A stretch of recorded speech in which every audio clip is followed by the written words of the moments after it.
How do you apologize as a business owner? More importantly, how should you not try to issue a fake apology? Let's look at both in a recent example. One big news item in the Catholic world this past week has been the Oregon Catholic Press's big kerfuffle over the cover of their 2021 music issue. We've got a little example right here so you can see the cover in question. Now, you may agree or disagree that this is an issue to begin with. Personally, I think it's a very big issue, and Oregon Catholic Press, or OCP, handled it very wrong. And that's what I want to talk about in this video, is how businesses should apologize and what they did wrong, frankly. Check out the cover of the 2021 music issue from OCP. This is the cover they picked to go in one of their music books. When some Catholics got wind of this, they thought, wait a minute, this doesn't look right. In fact, the artist who painted the painting used to be Catholic, and he's now apostatized and become a Mormon. If you look at the actual source of where this image comes from, it's from his angels collection. Let's look at some of the other angels in his angels collection. Well, there's a couple of different angels. There's one he entitles Michael, there's one he entitles Gabriel, and there's one he entitles Moroni. You'll see that there's also a bunch of just numbered angels. The really important thing to look at is the numbered angels carry the same two things as Angel Moroni. They don't carry different icons like the angel Michael and the angel Gabriel that he's also painted. So while the angel that Oregon Catholic Press put on the cover of their issue is just titled Angel Number 8, it doesn't actually call itself Angel Moroni, it still carries the same two things in the same style as the Angel Moroni.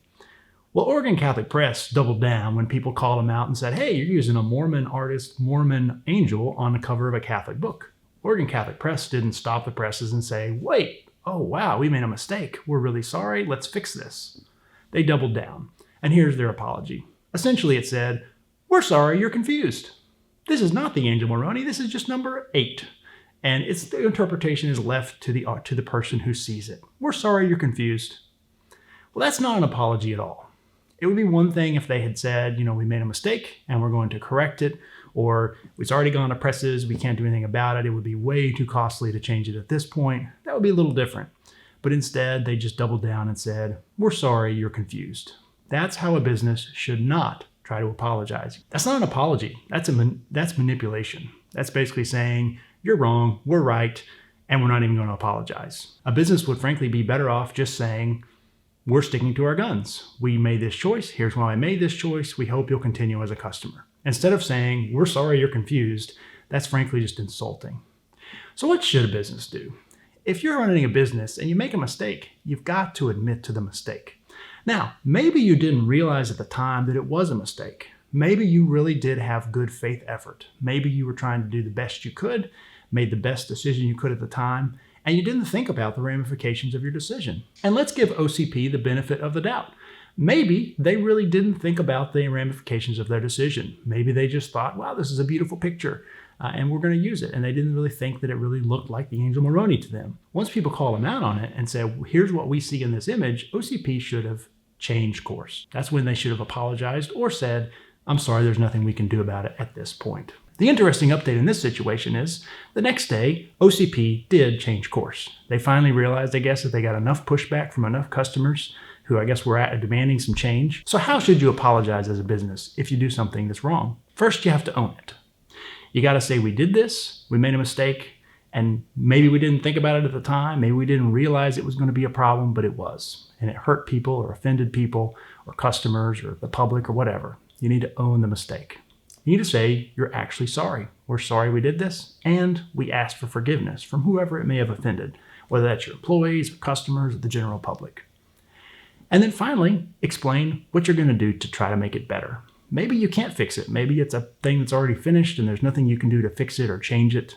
But maybe it is something you can fix. Maybe it's a mistake that's ongoing and you can correct it and you can offer refunds or whatever the case may be to try to fix the problem and try to repair some of the hurt. As Catholics, you'll understand this kind of lines right up with the sacrament of confession. You got to be sorry for your sins. You got to go to confession. You got to confess your sins to the priest.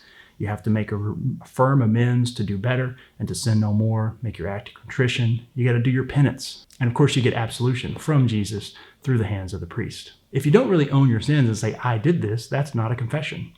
Likewise, if you're not actually sorry, that's not a good confession.